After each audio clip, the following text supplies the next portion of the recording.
नमस्कार, डिजाइनर विशेष में आपका एक बार फिर से स्वागत है। मैं हूं डॉक्टर प्रतीक श्रीवास्तव। मेरे साथ मौजूद हैं इंदौर विधानसभा क्षेत्र क्रमांक 1 के युवा और लोकप्रिय विधायक संजय शुक्ला। संजय शुक्ला इन दोनों खासी चर्चा में है। चर्चा इसलिए हो रही है कि जब पूरे इंदौर में लॉकडाउन था या लेफ्ट राइट का फार्मूला लागू था, तब संजय शुक्ला व्यापारियों की आवाज बनकर उभरे, गरीब ठेलों वालों की आवाज बनकर उभरे और संजय शुक्ला ने कहा कि मेरे क्षेत्र में ना तो ठेले वालों पर कार्रवाई होगी और दुकान बाजार खोलने होंगे।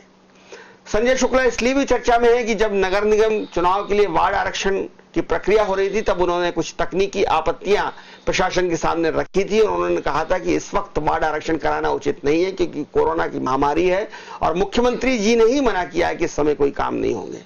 चर्चा इसलिए भी है कि संजय शुक्ला अपने स्वभाव के विपरीत जाकर शासन प्रशासन के खिलाफ कुछ आक्रामक तेवर अपना रहे हैं और चर्चा इसलिए भी है कि संजय शुक्ला इस वक्त आम आदमी की, गरीब आदमी की, मजबूर और मजलूम आदमी की आवाज बनकर उभरे हुए हैं। संजय शुक्ला, आपका बहुत स्वागत है। संजय भाई, सामान्यतः आपका शांत स्वभाव है, बहुत जल्दी गुस्सा नहीं होते, एग्रेसिव नहीं होते आप, लेकिन इन दोनों पिछले 2-4 दिन से देख रहा हूं कि आप बहुत जल्दी गुस्सा हो रहे हैं। जब ठेले पे कार्रवाई हुई, अंडे वाले का ठेला पलट गया, तो दूसरे दिन आप ठेले वालों के पास गए, व्यापारियों के पास गए और आपने कहा कि मेरा फोन नंबर लो और कोई भी अगर तुम्हारा ठेला उल्टाने आया तो उससे कहना कि संजय शुक्ला का ठेला है। ऐसा परिवर्तन क्यों? सर, परिवर्तन नहीं है, जनता है जो मुझे चुना है, मैं उनका भक्त, वो मेरे भगवान है। जब भगवान को तकलीफ होती है तो उसके लिए भक्त को बोलना चाहिए। 4 महीने से कोरोना महामारी पूरी दुनिया में फैली हुई थी। उस महामारी फैलने के लिए इंदौर की जनता ने हमेशा प्रशासन, जनप्रतिनिधि सबका बहुत सम्मान करा, अपने घर में रही और 4 महीने से वो 90 दिन तक अपने घर से बाहर नहीं निकली और इंदौर शहर में एक आदमी ने उसका विरोध नहीं किया। हम जनप्रतिनिधि होने के नाते हम सब ने मिलकर जो सरकार ने निर्णय लिया, कांग्रेस तो हम सब ने उनका साथ दिया। और इंदौर इसलिए जाना जाता है कि इंदौर हमेशा नंबर 1 रहा है हिंदुस्तान के अंदर, 3 बार नंबर 1 रहा सफाई के अंदर। उसके बाद इंदौर में जो महामारी फैली पूरी दुनिया में, उसके लिए पूरे प्रदेश, गुजरात, महाराष्ट्र सब दूर से लोग आ रहे थे, तो उनको खाना कहीं नहीं मिल रहा था, पानी नहीं मिल रहा था, चप्पल नहीं मिली, कपड़े नहीं मिल रहे थे, बेचारे पैदल चल रहे थे। पर इंदौर के वही व्यापारी, वही संस्था के लोगों ने इंदौर के बाईपास पर ऐसी व्यवस्था करी कि पूरा इंदौर पूरे देश का नाम रोशन हो गया कि इंदौर के लोगों ने सबको किसी को खाना खिलाया, दूध दिया, बच्चों को कपड़े दिए, चप्पलें दी। उसमें सब जनप्रतिनिधि के अलावा व्यापारी लोगों ने मदद करी, तो उन व्यापारी लोगों को, वही उन लोगों को तकलीफ आई, तो उसके लिए मुझे आगे आना पड़ा। मैं उनके पक्ष के लिए बात करने लगा, पक्ष की बात करने लग गया तो मुझे लगातार कार्रवाई होने लग गई। तो मैं कार्रवाई से डरता नहीं हूं। मेरे एक कार्रवाई या 10 कार्रवाई या 100 कार्रवाई कर दे या मुझे सोली चढ़ा देंगे तो भी मैं जनता की बात करूंगा, क्योंकि जनता ने मुझे जनप्रतिनिधि बनाया, किसी और को वोट नहीं दिया, उन्होंने मुझे वोट दिया है, सरकार को वोट नहीं दिया, उन्होंने अधिकारी को वोट नहीं दिया। तो मुझसे मांग करते हैं, गरीब ठेले वाले चाचा ने मैंने से घर पे बैठे हुए थे, उनको लिए अब जब काम पे निकले तो अपने घर का ब्याज से पैसे चला रहे हैं, अपने घर के जेवर भेज दिए उनने। तो उसके बाद नगर निगम के लोग 100-300 उगा रहे हैं और ठेला पलटा रहे हैं और उनसे सब्जी ले रहे हैं। तो जो उन गरीब परिवार के बच्चों को जब देखा मैंने, क्योंकि उस गरीब परिवार के बीच में मैं भी रहता हूं, मेरा घर भी उन्हीं क्षेत्र में, तो मैंने 4 महीने तक लगातार उनके बीच में जाके देखा। उनके बीच में जाके मैंने 4 महीने लगातार अनाज बांटा। मेरी विधानसभा में ऐसा कोई घर नहीं होगा जिसको किराएदार नहीं होगा जिसको मैंने अनाज नहीं पहुंचाया। और इसका प्रूफ सबसे ज्यादा बढ़िया, मुझे मेरे पास 1 लाख से ज्यादा नंबर मेरे पास है, मैं वो देता हूँ। उसमें चिट्ठी निकाली है एक भी, उसमें मुझे संजय शुक्ला आया आपको सामान देने, मैं खुद गया हूं, मेरे खुद कार्यकर्ता लोग, कांग्रेस के सब लोगों ने जाके बांटा है। तो मेरे को उनके जाके बीच दर्द मुझे मालूम है।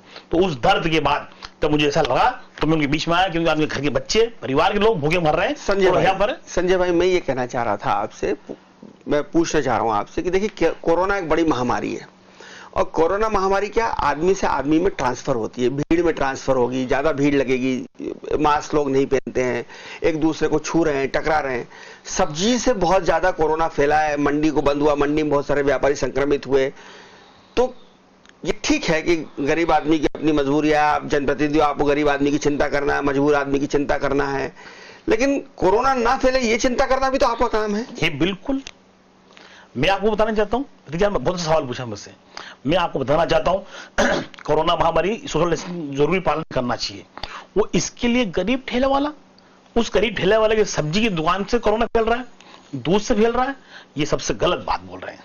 क्योंकि आप देखिए, मुख्यमंत्री प्रदेश के, हिंदुस्तान के पहले मुख्यमंत्री होंगे जिनको कोरोना हुआ, प्रदेश के अध्यक्ष बीजेपी के, उनको कोरोना हुआ, बीजेपी के जितने मंत्री उनको कोरोना हुआ, विधायक को कोरोना हुआ, उनके संगठन मंत्री उनको कोरोना हुआ कि वो दूध की सब्जी लेने गए थे या ठेले पे गए थे। तो ये कोरोना सब्जी ठेले से नहीं मिल रहा है, ये तो नगर निगम के लोग, इंदौर के बस स्टैंड के लोग, ये गरीब लोगों की चिंता नहीं पाल रहे। तो इसलिए मुख्यमंत्री जी से बोलना चाहता हूं, आपको कोरोना हुआ, इनको कोरोना क्यों नहीं हो रहा है? इनको कोरोना इसलिए नहीं हो रहा कि ये सोशल डिस्टेंसिंग का पालन कर रहे हैं। इनने 4 महीने के अंदर देख लिया कि हमने सोशल डिस्टेंसिंग का पालन नहीं करा, तो हमारा परिवार, मैं तो खुद कोरोना पॉजिटिव होऊंगा, मेरे पूरे परिवार का कोरोना पॉजिटिव रहेंगे, तो वो सब भर्ती रहेंगे, और उन भर्ती होंगे तो 15-15 दिन तक अस्पताल में रहेंगे। वो इंदौर अस्पताल के अंदर सरकार के द्वारा कोई मदद नहीं मिल रही है। मैं आपसे एक आरोप भी लगाना चाहता हूं कि इंदौर में अरविंदो अस्पताल के अंदर मेरे कर्मचारी लोग वहां भर्ती हुए तो मुझे मालूम पड़ा कि भाई सरकार पहले करेगी, इसका पूरा बिल हम करेंगे। करोड़ों रुपए का अरविंदो अस्पताल बिल पेमेंट करा, दूसरा अस्पताल करा, परंतु वहां पे सिटी स्कैन के और अन्य जांच के अलग से पैसे लिए जा रहे हैं। उनका बिल और सबूत मेरे पास है। और उस ऐसी स्थिति में उन गरीब परिवार लोगों की हालत खराब होगी। तो मैं चाहता हूं कि वो सब जानते हैं कि हमको कोरोना की सोशल डिस्टेंसिंग कितने पालन करना है, तो वो सबसे ज्यादा पालन कर रहे हैं। जो पालन नहीं करने वाले मुख्यमंत्री से लेकर नीचे तक के लोग हैं, इसलिए उन सबको कोरोना हो रहा है। आप इस समय इस बात को लेकर भी नाराज रहे कि वार्ड आरक्षण हो रहा है। भाई वार्ड आरक्षण हो रहा है, चुनाव होना है, आपकी आपत्ति क्या थी वार्ड आरक्षण? कोई चुनाव तो हो नहीं रहा, वार्ड आरक्षण हो रहा है, जिसकी चिट खुलेगी पिछड़ा हो जाएगा, अगला हो जाएगा। यही आरक्षण अगर 20 दिन बाद हो, 25 दिन बाद हो, तो आपको क्या फर्क पड़ता है? मैं यही बताना चाहता हूँ जी, हमारे प्रदेश के मुख्यमंत्री शिवराज सिंह ने जब कोरोना पॉजिटिव होने के बाद, अस्पताल भर्ती होने के बाद उनको जब लगा कि भाई कोरोना बहुत भयंकर फैल रहा है तो इसको रोका जाए, तो उन्होंने सबसे पहले बोले, मैं खुद मुख्यमंत्री, मैं एक सब कार्यक्रम निरस्त करता हूँ, कभी मैं कोई कार्यक्रम में जाता हूँ तो सबसे पहले मेरे कार्रवाई होना चाहिए। मेरे जितने मंत्री हैं, जितने मेरे विधायक हैं, वो भले बीजेपी के कांग्रेस के हों, वो जितने मेरे अधिकारी हैं, ये कोई कार्यक्रम में नहीं, सोशल कार्यक्रम में नहीं जाएंगे, कोई मीटिंग नहीं लेंगे ओपन में, कुछ भी नहीं करेंगे। आज के बाद सब कैंसल और सब कुछ बंद, क्योंकि इससे कोरोना फैल रहा है। तो उन्होंने रोक दिया और उसी आदेश का आदरणीय कलेक्टर साहब ने पालन नहीं करा। मैं उस पालन का आदेश का दिखाना चाह रहा था कि आदरणीय मुख्यमंत्री जी, जो हमारे मुखिया है और आपके मुख्यमंत्री हैं, आप अधिकारी हैं, आप उसका आदेश का पालन क्यों नहीं कर रहे? उन्होंने बोला है कि भाई आज के बाद, आपको 8 बजे बाद इंदौर कोई प्रोग्राम नहीं होगा। कांग्रेस के इतने सारे प्रोग्राम, ये तो चुनाव आयोग का मसला है ना, राज्य निर्वाचन आयोग। ये बताने जा रहा हूं। फिर मुझे उन्होंने ये बोला कि भाई ये राज्य आयोग का मामला है और इसलिए ये आरक्षण होगा।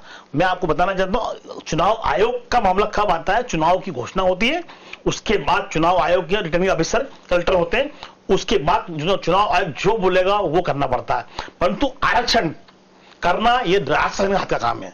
वो चुनाव जब घोषणा होती है उसके बाद चुनाव आयोग का काम होता है। आपसे पूछना चाहता हूं, आप जो बोले मैं वो करने को तैयार हूं, क्योंकि ये राज्य सरकार का मामला था, तो इसलिए मुख्यमंत्री जी को सोचना चाहिए कि राज्य सरकार का मामला है तो इसको 10 दिन आगे बढ़ाया था। क्यों? 1000 आदमी बैठा हुआ था वहां, सोशल डिस्टेंस कोई पालन नहीं हुआ। इनने तो अच्छी व्यवस्था करी, उसके बाद भी वहां कुर्सियों पर सब लोग बैठ गए, ऊपर भी इतने आदमी घूम रहे थे। तो वो मुझे दिखा, तो मैंने बोला, उस बोलने के बाद मेरे को ये बोला गया कि ये राजस्थान का मामला है। तो आप बताइए, मैं आपसे पूछना चाहता हूँ, राजस्थान का चुनाव आयोग जब घोषणा होती है तो उसका होता है, परंतु आरक्षण का मामला राज्य सरकार का होता है कि आरक्षण कर दिया जाए, ये व्यवस्था कर दी जाए। उसके बाद वहां भी सोशल मीडिया का पालन हुआ कि चुनाव आयोग की जो जगह थी जहां बाढ़ आरक्षण हो रहा था, वहां आज हमने अखबारों में तस्वीरें देखी कि वहां भी भीड़ लगी हुई है, वहां भी टूटे पड़े हुए हैं, वहां कोई सोशल डिस्टेंस नहीं है, कोई मास्क नहीं पहना हुआ है। मैं आप ये बोलना चाहता हूं, उस आरक्षण में हमारे इंदौर के विधायक, हमारे युवा विधायक आदरणीय महेंद्रलाल जी भी जो पट्टी लगाई उस पर बैठ गए। इंदौर शहर के अध्यक्ष आदरणीय हमारा कलेक्टर रणदीवे जी, वो भी उस जगह पे बैठ गए जहां पर आरक्षण। नहीं, मैं आपको सुधा, तो कलेक्टर रणदीवे नहीं है, रणदीवे नगर अध्यक्ष, कलेक्टर साहब तो मनीष सिंह जी है। यही मनीष सिंह जी, परंतु डिसीजन सब आजकल रणदीवे जी ले रहे हैं ना, तो हमको वो अच्छा लग रहा है। आपके जितने भी मीडिया पे सबसे पहले वो बोलते हैं कि इंदौर आज से खुलेगा, आज से लेफ्ट बंद होगा, आज से राइट खुलेगा, आज से सब खुलेगा, ये है। तो मैं चाहता हूं कि वो लोग बैठे तो आप उन पर कार्रवाई क्यों नहीं करते हैं? हमारे सुदन गुप्ता जी, इंदौर शहर में सबसे ज्यादा महामारी हो रही थी मेरी विधानसभा के अंदर, उस क्षेत्र के अंदर जो कंटेनमेंट एरिया था उसके अंदर इतना बड़ा प्रोग्राम करा, उन अकेले में कार्रवाई करी।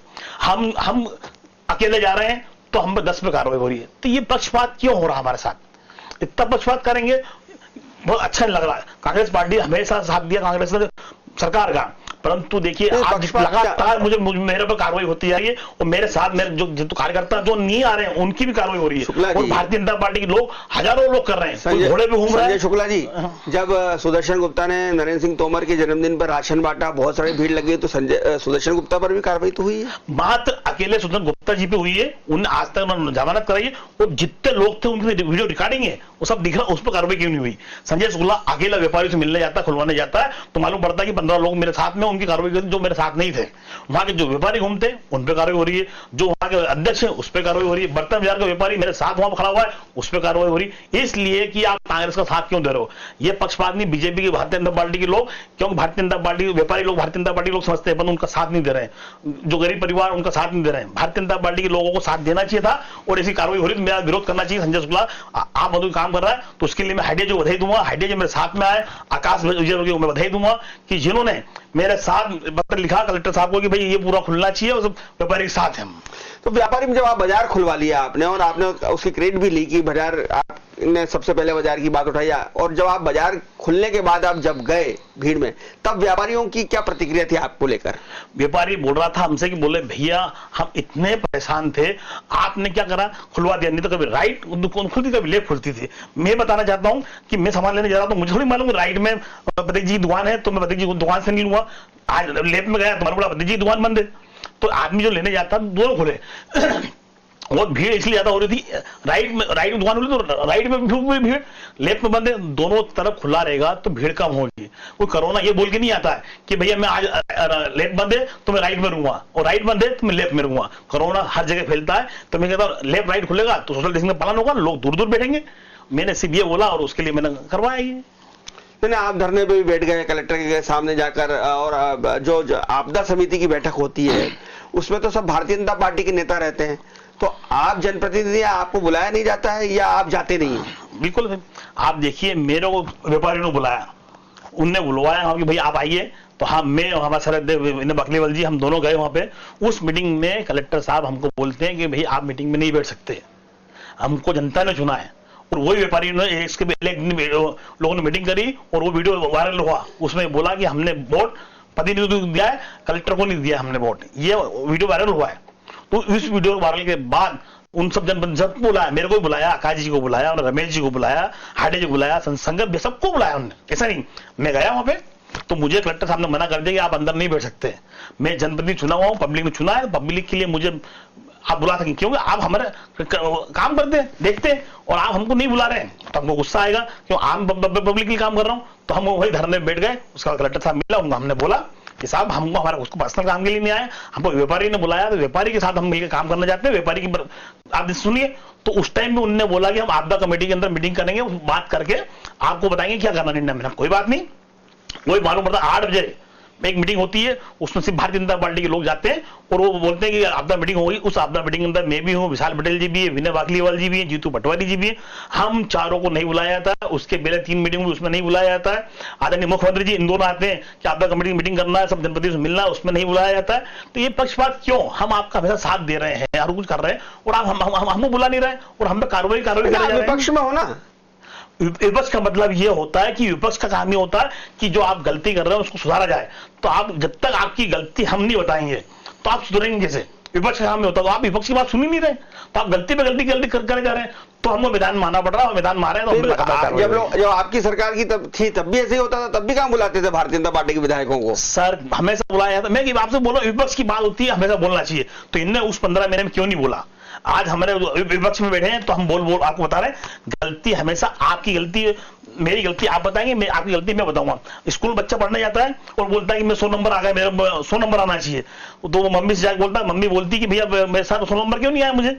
तो वो बताते हैं कि भैया ये गलती करी, ये गलती करी। जब तक कोई गलती नहीं निकालेगा, गलती कैसे मालूम पड़ेगी? तो हम विपक्ष में बैठे तो गलती हम निकालेंगे और हम बताएंगे, उस गलती को सुन ही नहीं रहे हैं, तो गलती पे गलती करे जा रहा है, उसका नुकसान आम पब्लिक उठा रही है और हजारों कोरोना मरीज हो रहे हैं और इंदौर हमेशा कोरोना बढ़ता जा रहा है। संजय भाई, आपका जो क्षेत्र है विधानसभा क्षेत्र क्रमांक 1 बहुत गरीब क्षेत्र है, बहुत सारी अवैध बस्तियां हैं, बहुत सारे लोग ऐसे हैं जो मजदूरी करने के लिए इंदौर आए हैं दूसरी जगहों से, मालवा से, उत्तर प्रदेश से आपके यहाँ जो बहुत लोग आए, उत्तर प्रदेश बिहार से, वो भी आपके क्षेत्र में रहते हैं। तो ये सारे लोग जो गरीबी के क्षेत्र में फंसे हुए हैं और 4 महीने का लॉकडाउन हो गया, तो एक प्रतिनिधि के तौर पर आपने कहा कि आपने अनाज बांटा, लेकिन एक प्रतिनिधि के तौर पर आपने इनकी चिंता कैसे की? इनकी चिंता वाली मुझे लगा कि भाई शुरू के लॉकडाउन में आपको 90 दिन में 80 दिन मैंने बांटा। शुरू के 10 दिन मुझे लगा कि भाई कोरोना क्या हो रहा है लोगों, फिर लॉकडाउन बढ़ते गया, 1 2 3 बढ़ते जा रहा था। हम आम पब्लिक हमारे घर आई, बोले भैया हम गरीब परिवार है, क्यों मजदूर इलाका और मैं उसी मजदूर इलाके के बीच में रहता हूँ, तो हमारे पास आया, तो हमने बोला नहीं यार, अपन को व्यवस्था करना चाहिए कि अपन को चुना है।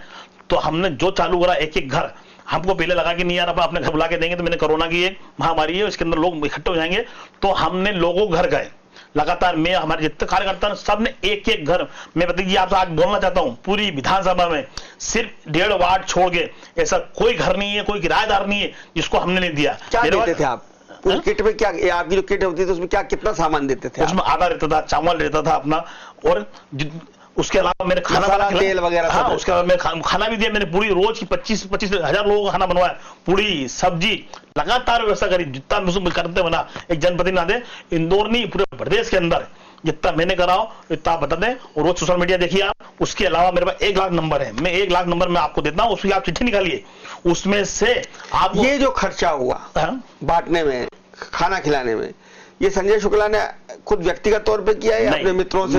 मेरे मित्र मंडल और उसके अलावा अन्य लोगों ने, कई उद्योगपति और सब लोगों ने मिलकर मदद करी, सबने मिलकर मेरा साथ दिया।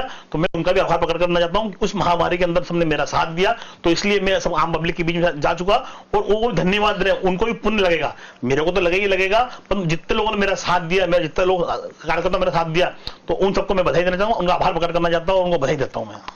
आज संजय भाई, कांग्रेस की हालत थोड़ी खराब है, एक के बाद एक विधायक छोड़ के जा रहे हैं। आपका तो पूरा परिवार जो है वो भारतीय जनता पार्टी में रहा है। आपके पिताजी आदरणीय विष्णु प्रसाद शुक्ला भारतीय जनता पार्टी के बहुत बड़े नेता, कद्दावर नेता रहे हैं, और उस समय नेता रहे जब लोग भारतीय जनता पार्टी में आना पसंद नहीं करते थे, आते नहीं थे। उस समय विष्णु प्रसाद शुक्ला भारतीय जनता पार्टी का झंडा लहराते थे। उनको कई चुनाव के टिकट मिले, आपके बड़े भाई को भी विधानसभा का टिकट मिला, राजेंद्र शुक्ला जी को। आप कांग्रेस में हैं, तो क्या पुराने संपर्कों का फायदा उठाकर भाजपा वालों ने आपको नहीं टटोला कि आप हमारी पार्टी में आ जाओ यार, आप तो पुराने भारतीय जनता पार्टी वाले हो? ऐसा टटोला नहीं किसी ने आपको? नहीं, कई लोगों ने बात करी। देखिए, फूलचंद जी आपके परिवार के हैं, प्यारेलाल जी आपके परिवार के थे, अब नहीं रहे। मैं आज भी बता रहा हूँ, मैंने चुनाव में भी बोला कि मैं, मेरी पत्नी, मेरे 4 बच्चे, हम कांग्रेस में, बाकी मेरा पूरा परिवार बीजेपी में, और हम एक साथ रहते हैं, एक ही गेट से बाहर निकलते हैं, सब अपना अपना धंधा करते हैं, सब अपना अलग काम करते हैं, और हम एक ही निकलते हैं। परंतु मेरी विचारधारा कांग्रेस से जुड़ी हुई थी, तो मुझे अच्छी लगी, तो मैंने कांग्रेस ज्वाइन कर लिया, कांग्रेस से टिकट लड़ रहा हूँ।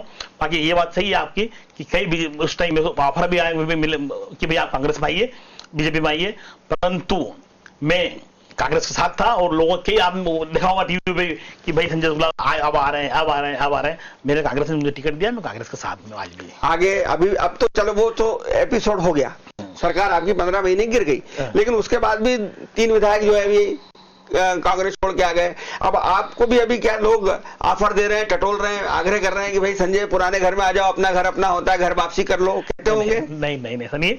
मैं कह रहा हूँ इस दुनिया के अंदर लोगों आना जाना चलता रहता है। इस दुनिया में जो आया वो जाएगा। जिंदगी में एक संस्था कभी नहीं मरती, इंसान मर सकता है, उस संस्था को यदि, और उसमें एक नहीं 10 रहते हैं, 10 में से 9 चले जाएंगे तो एक बचेगा, तो वो नई संस्था वो लोग खड़ा कर देंगे, संस्था चलती रहेगी। कांग्रेस कभी ना मरने वाली है ना मरेगी, तो चलती रहेगी। भारतीय जनता पार्टी के एक जमाने में 2 सीट आई थी लोकसभा में, बिल्कुल, आज 300 साढ़े 300 सीट आई। ऐसा नहीं है, तो उस टाइम लोग बोलते भारतीय जनता पार्टी खत्म हुई। अभी आपने उदाहरण दिया मेरे पिताजी का कि उस टाइम भारतीय जनता पार्टी कार्यकर्ता नहीं, आज मालूम पड़ रहा है कि वो सबसे ऊपर है, कांग्रेस थोड़ी डाउन में इसलिए नहीं है कि लोग आना जाना चलता रहता, हमारे वहां आएंगे जाएंगे चलते रहे, इसके पहले खे आए वो गए, उसके बाद भी आज कांग्रेस खड़ी हुई है अपनी जगह। भारतीय जनता पार्टी तो कहती है कि हम कांग्रेस को खत्म करना चाहते हैं। मैं आपको बताया ना, इस संस्था कभी खत्म नहीं होती, इंसान खत्म हो जाएगा। सरकार क्यों गिर गई आपकी? 15 महीने की सरकार क्यों गिर गई? अच्छा, आप कह रहे हैं कि अच्छी सरकार चल रही थी, कर्जे माफ हो रहे थे, विकास के काम हो रहे थे, कमलनाथ जी बहुत बढ़िया काम कर रहे थे, पर क्या कमलनाथ जी विधायकों को नहीं संभाल पाए? कमलनाथ जी अपने विधायकों को संभालते, लगातार संभालते रहे, हमसे लगातार बात करते थे। रात को हमने फोन लगाया कि भाई रात को आपसे बात की जाएगी, आप यहाँ मीटिंग में आइए। एक बार भी ऐसा नहीं हुआ हमने टाइम मांगा, 1 दिन 2 दिन टाइम मिलता, 1 घंटे बात करते थे, आधे घंटे बात करते, क्या आप बताइए पूरा लिस्ट, कभी उन्होंने मना नहीं करा। परंतु मैं आज आपको बताना चाहता हूँ ये सरकार क्यों गिरी। सरकार इसलिए गिरी कि हमारे जो आदरणीय ज्योतिरादित्य सिंधिया जी है, जो मतलब मुख्यमंत्री बनना चाहते थे, वो प्रदेश अध्यक्ष बनना चाहते थे, उनको राज्यसभा मेंबर चाहिए था, वो कांग्रेस की तरफ से नहीं मिला, उसको वरिष्ठ जो देखते हुए काम किया था। सिंधिया जी आज मेरी उम्र के हैं, वो भी 50 साल के, मैं भी 50 साल का होने आ रहा हूँ, परंतु उनके लिए लंबा टाइम था, आगे कभी भी आगे बढ़ते रहते, परंतु उनको बहुत जल्दी चाहिए था, उनको मुख्यमंत्री बनना है। उस लालच में वो उनने बीजेपी छोड़ी, कांग्रेस छोड़ी, वो बीजेपी में चले गए, और जो उनके साथ मंत्री और विधायक थे वो चले गए, इसलिए सरकार गिरी। और देखिए हमारे आदरणीय तुलसीराम सिलावट जी जो मंत्री हैं इंदौर के, उन्होंने परसों बोला भी है कि मेरे हमारे मुख्यमंत्री आदरणीय ज्योतिरादित्य सिंधिया जी 15 दिन बाद आएंगे, उन्हें ओपनिंग करेंगे। तो मतलब भारतीय जनता पार्टी भी इसलिए आएंगे मुझे मुख्यमंत्री बनाना है, तो हो सकता है 15 दिन बाद हमारे ज्योतिरादित्य सिंह जी मुख्यमंत्री होंगे। आप जिस इलाके में रहते हो, मरी माता के आगे बाणगंगा क्षेत्र में, बस उससे थोड़ा सा आगे जाने के बाद सावेर विधानसभा क्षेत्र शुरू हो जाता है।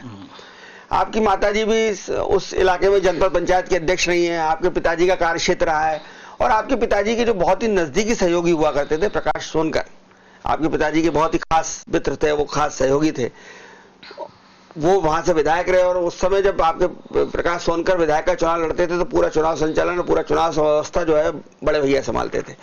तो क्या सावेर में आज भी आपके परिवार का दखल है? तो क्या ऐसी सूरत में आप मां तुलसी सिलावट के खिलाफ काम करेंगे, कांग्रेस पार्टी के लिए काम करेंगे? बिल्कुल पार्टी के लिए काम करूंगा, वो कर भी रहा हूं। मैं कमलनाथ जी ने मेरे को विशाल बड़े हमको प्रभारी बनाया, हम लगातार काम कर रहे हैं। मैं परसों भी एक सम्मेलन में गया था, कल भी हमारा एक सम्मेलन था, तो हमने कैंसिल करा क्यों, आदरणीय मुख्यमंत्री जी ने घोषणा कर दी है तो कोई कार्यक्रम नहीं होगा। परंतु चुनाव के अंदर हम कांग्रेस जीतेगी, इसलिए जीतेगी कि हम और आम जनता, किसान जानता कि मेरा हमारा जो 15 महीने में कमलनाथ जी ने करके दिखाया, ये 15 साल करके दिखाया। तो 15 महीने को जो कहते हैं ना पालने में पाव दिखते बच्चे के, वो कहावत उसमें 15 महीने में कमलनाथ जी ने दिखाया। तो 5 साल कभी सरकार के लक्षण पालने में दिखते जी जी वो होते हैं। तो 15 महीने में जो आदमी कमलनाथ जी काम करके दिखाया, वो 5 साल कितना करते हैं। तो उसी टाइम सरकार गिरा दी इनने। तो आम जनता हमारे साथ में, किसान हमारे साथ में, युवा हमारे साथ में, बच्चे हमारे साथ में, लड़कियां हमारे साथ में, क्योंकि हमने 51,000 शादी कर दी है, विधवाओं की पेंशन 1,000 रुपए कर दी, उसके अलावा 100 रुपए पर यूनिट 100 रुपए भी मिला, तो 100 बिल मिलेगा आपको। किसानों को अभी आधे कर दिए, कर्जे माफ कर दिए। पहले हमने 50,000 तक कर्जे माफ किए, फिर हमने 1 लाख तक के कर्जे माफ किए। तो जो जिसके माफ हुए वो हमको वोट देगा, वो जिसके माफ नहीं हुए उनको मालूम था कि सरकार किसने गिराई है, भारतीय जनता पार्टी ने गिराई है, हम उनको माफ नहीं करेंगे क्योंकि हमारे कर्जे माफ होने वाले थे। अब संजय भाई, आपकी पार्टी में भी अब सत्ता में नहीं हो, सरकार चली गई, फिर भी आप लोग सुधरने को तैयार नहीं हो। देखिए, एक दिन जीतू पटवारी जी की वॉल पे लिखा गया कि ना राजा ना व्यापारी, अब की बारी पटवारी। नकुल नाथ जी कहते हैं कि मैं युवाओं का नेतृत्व करूंगा। राजवर्धन जी हैं, वो जयवर्धन जी हैं, दिग्विजय सिंह जी के बेटे, उनके लिए पोस्टर लग जाते हैं कि भावी मुख्यमंत्री वो बनेंगे। भाजपा वाले कहते हैं कि भाई ये तो दिग्विजय सिंह जी अपने बेटे को लॉन्च कर रहे हैं, नकुलनाथ जी अपने बेटे को लॉन्च कर रहे हैं, जीतू पटवारी तो स्वयं लॉन्च हो चुके हैं। तो ये युवा नेता, तो कौन आपका नेता बनेगा? पटवारी जी बनेंगे, दिग्विजय सिंह जी के लड़के बनेंगे, कमलनाथ जी के लड़के बनेंगे? सर, मैं आप ये भारतीय जनता पार्टी और कांग्रेस में यही डिफरेंस बहुत बड़ा है। हमारे वहां बोलने की पाबंदी किसी को नहीं है, वो सबको हक है बड़ा बनने का। भाई मेरा बोलने का हक सबको है, सपने देखना सबको हक है। भारतीय जनता पार्टी में आदरणीय मोदी जी, अमित शाह के अलावा कोई बोल दे संसदीय मंत्री, उसको इतनी ताकत नहीं है। हमारे वहां कोई भी भैया मुझे मुख्यमंत्री बनना है, मुझे अध्यक्ष बनना है, मुझे विधानसभा लड़ना है, मुझे लोकसभा लड़ना है, हर किसी को आगे आरक्षण हुआ है। इसमें हमारे वहां 25-25 दावेदार है। भारतीय जनता पार्टी में एक दावेदार, 2 दावेदार नहीं हो रहा। मालूम उनको मालूम है कि अपन ने बोल दिया टिकट मांग लिया, तो ये 25 दावेदार एक दूसरे को हरा देते हैं। ये 25 दावेदारी एक दूसरे टांग खींच के हरा देते हैं, वो अलग बात है। परंतु आज की तारीख में आपकी बात का मैं जवाब दे रहा हूं कि हमारे वहां बोलने की पूरी छूट है, हर किसी को सपने देखने का हक है। हम देखेंगे भाई, कमलनाथ जी, नकुलनाथ जी बोल रहे हैं, आदरणीय पटवारी जी बोल रहे हैं, तो सबको बनना चाहिए। हम भी कह रहे हैं मेरे को मुख्यमंत्री बनना चाहिए, परंतु मैं जब बनूंगा, जब मुझे उसका काबिलियत काम करूंगा, हर आदमी वो काम करेगा, वो बनेगा। लेकिन पचौरी जी के आप बहुत नजदीकी समर्थक रहे हैं। सुरेश पचौरी जी से आपका बहुत ही पारिवारिक संबंध है और वो आपको अपना छोटा भाई मानते हैं, बहुत स्नेह करते हैं। लेकिन पचौरी जी इस समय कहीं कुछ ज्यादा सक्रिय दिखाई नहीं दे रहे हैं। पचौरी जी हमेशा मैनेजमेंट में मास्टर हैं, और आज नहीं कल भी हमेशा जो भी सेंट्रल गवर्नमेंट दिल्ली हो या भोपाल हो, उसका काम कल भी और आज ही मैनेजमेंट का काम पचौरी जी संभालते हैं। और जो उनको काम करना लगातार कर रहे हैं, पर्दे के पीछे रह के करने का काम करते हैं वो। तो अब आपके यहाँ ये युवा नेतृत्व की लड़ाई होगी, जब जीतू पटवारी, नकुलनाथ और जयवर्धन जब आप सामने आमने होंगे, तब संजय शुक्ला किसके साथ होंगे? सब जो काम करेगा हम कांग्रेस पार्टी के साथ में। कांग्रेस पार्टी आदरणीय सोनिया गांधी जी, आदरणीय राहुल गांधी जी, जिसको बोलेंगे आपको अध्यक्ष है तो हम उसको अध्यक्ष मानेंगे, जो बोलेंगे आप मुख्यमंत्री हैं वो मानेंगे। तो निर्णय हमारा वहां सोनिया जी बैठ के लेते हैं और उसके बाद हम उसको पालन करते हैं सब मिलकर। संजय शुक्ला जी, आपकी महत्वाकांक्षा नहीं है कि आपको मंत्री बनाया जाए या आपको अध्यक्ष बनाया जाए, क्योंकि आप ब्राह्मण समाज से आते हैं, ब्राह्मणों की नेतागिरी भी आपने की है, विप्र समाज को भी, आपके पिताजी तो बहुत सालों से विप्र समाज के सबसे बड़े नेता रहे हैं इंदौर के, और आपको भी ब्राह्मण समाज का नेता माना जाता है, क्योंकि मध्य प्रदेश में बहुत बड़ी तादाद में ब्राह्मण हैं। तो क्या आप उस लीडरशिप को लगते हो, आप नहीं चाहते कि आपको मंत्री बनाया जाए या कुछ और किया जाए? मेरी सबसे पहले इच्छा है कि मेरी विधानसभा में मुझे चुना है तो मैं 5-10 साल पहले उनकी सेवा करूं। मैं उनकी सेवा में खरा उतरूंगा तो आगे बढ़ूंगा, अगली बार मुझे टिकट मिलेगा तो मंत्री बनूंगा। मैं आज पहली बार विधायक बनाऊं और जनता से बनाऊं। जनता हमारी भगवान है, मैं उनको नहीं जिताया तो मैं सबसे पहले उनकी सेवा करूंगा। मैं उसमें सेवा कभी मैं उसमें नहीं, मैं सपने देख लिया मुख्यमंत्री के या मंत्री के, तो ना इनका काम कर पाऊंगा ना मंत्री बन पाऊंगा। इसलिए मैं पहली बार है, मैं काम करते दिखाना चाहता हूँ और मेरा काम अच्छा होगा तो जो भी मुख्यमंत्री बनेगा तो मंत्री बनाएगा हमको। क्यों बनाएंगे कि नहीं, ये काम करने वाला बच्चा है तो पूरे प्रदेश में काम करेगा, विधानसभा में काम कर रहा है। जब तक हम काम नहीं करेंगे तो मंत्री बनना बेकार। आपने एक वादा किया था कि आपने घोषणा की थी कि जब आप विधायक बन जाएंगे तो हर वार्ड में बोरिंग करवाएंगे। आपने बहुत सारे बोरिंग कराने का वादा किया था। कितने बोरिंग हुए? 15 महीने आपकी सरकार रही। 15 महीने सरकार में पहला विधायक होगा कि पूरी देखिए इसकी लिस्ट आदरणीय कलेक्टर साहब के पास भी है, सबके और पास भी है। मैंने 150-200 बोरिंग करवा दिए और इंदौर शहर रेड जोन में था और यहाँ का सेंट्रल गवर्नमेंट से जो पर्यावरण से उन्होंने बोला कि यहाँ बोरिंग नहीं होना चाहिए। तो हमने कैसे भी लड़के आदरणीय कमलनाथ जी के माध्यम से, आदरणीय कलेक्टर साहब के माध्यम से हमने यहाँ से लेकर दिल्ली तक लड़ी मैंने उसके लिए। उससे परमिशन लेके आए, मैंने बोरिंग करवाए और लगातार आज बोरिंग चल रहे हैं वो, और भी लगातार मैं बोरिंग उसमें लगाऊं, बोरिंग कराऊंगा। मेरे 3 वादे थे। मशीन ही खरीद लाए थे? हाँ, मशीन खरीद लाया था मैं, परंतु अब मेरे को परमिशन नहीं मिल रही। मेरे को उस टाइम लगा कि भाई मुझे परमिशन मिल जाएगी, मैं काम कर दूंगा। तो मैंने तो ये भी उससे मशीन खरीदने के अलावा मैंने बोला हम दोनों को सहयोग होना चाहिए, हमेशा जनप्रतिनिधि और जनता का सहयोग होना चाहिए। मैंने बोला था भाई 100 घर बोरिंग होगा तो मैं सबसे 100 रुपए लूंगा, 5,000 रुपए इकट्ठे करूंगा, 5,000 में 1.5 लाख खर्चा करूंगा। इसलिए कि उन 100 घर को लगना चाहिए कि भाई मेरा बोरिंग है। तो मैंने वो व्यवस्था भी करी, परंतु मुझे परमिशन नहीं मिल रही थी। फिर मेरे मशीन वापस करना पड़ी। फिर मैं बजाज मशीन लेकर काम कर रहा हूँ। इसलिए कर रहा हूँ कि भाई वो मशीन एक दिन में मशीन 5 से 7 बोरिंग करती है, परंतु मुझे इतनी परमिशन नहीं मिल रही है, मुझे मालूम ही नहीं मिल रही है। तो हम बाजार से बोरिंग करवा रहे हैं और काम चल रहा है। आज देखिए लिस्ट से, मेरे पास लिस्ट है और काम चल रहा है। मेरे 3 वादे थे चुनाव के अंदर कि जनता के मैं 600 बोरिंग कराऊंगा, अवैध कानून अवैध कराऊंगा, हॉस्पिटल बनवाऊंगा, स्कूल बनवाऊंगा। तो मैं इसके लिए लगातार काम कर रहा था। हमारे इंदौर का अस्पताल था मेरे बाणंगा में, वो 25 बेड का था, उसको 100 बेड की तैयारी हो गई थी मेरी। बाणंगा में स्कूल बजट देखिए आप, अभी जो हम सरकार की उसके पहले कभी ये विधानसभा में है कि मैंने वहां स्टेडियम मंजूर करा दिया, वहां पे एक छोटा अस्पताल और नया बनवा दिया, सब पूरी व्यवस्था कर दी थी। मैंने मंदिर नया बनवा दिया था, स्कूल के लिए बहुत सारे मैंने बजट बनवा दिए थे, परंतु हमारी सरकार गिर गई तो काम रुक गया। नहीं तो मैं 5 साल में जो मैंने वादे करे थे मैं सब करके दिखाता, और ऐसा भी नहीं आज भी करके दिखाऊंगा, अब करूंगा मैं। बहुत धन्यवाद संजय शुक्ला, डिजाइन न्यूज के दर्शकों से बात करने के लिए। आप देख रहे थे इंदौर क्षेत्र विधानसभा क्षेत्र क्रमांक 1 के विधायक संजय शुक्ला को, जिन्होंने कहा कि मुझ पर 1 नहीं 100 मुकदमे लग जाएं, लेकिन मैं जनता की बात उठाता रहूंगा, जनता की बात कहते रहूंगा। मैं डरने वाले लोगों में से नहीं हूं, मैं लड़ने वाले लोगों में से हूं, और जनता का प्रतिनिधि होने के नाते मुझे जनता के लिए लड़ना पड़ेगा तो मैं लड़ूंगा, सूली पर चढ़ना पड़ा तो मैं सूली पर चढ़ूंगा। ये जज्बा, ये हौसला संजय शुक्ला का है, तो निश्चित रूप से वो बहुत बधाई के पात्र हैं। और संजय शुक्ला ये इस बात के लिए माने जाते हैं कि वो जो कहते हैं वो करके दिखाते हैं। इसका सबूत है कि उन्होंने अब तक 100 से ज्यादा बोरिंग करा दिए हैं। ये इस बात का प्रमाण है कि अपनी बात पर वो, अपनी कसौटी पर वो खरे उतरते हैं। देखते रहिए डिजाइनर न्यूज, खबरों का सिलसिला जारी है, जारी रहेगा। नमस्कार।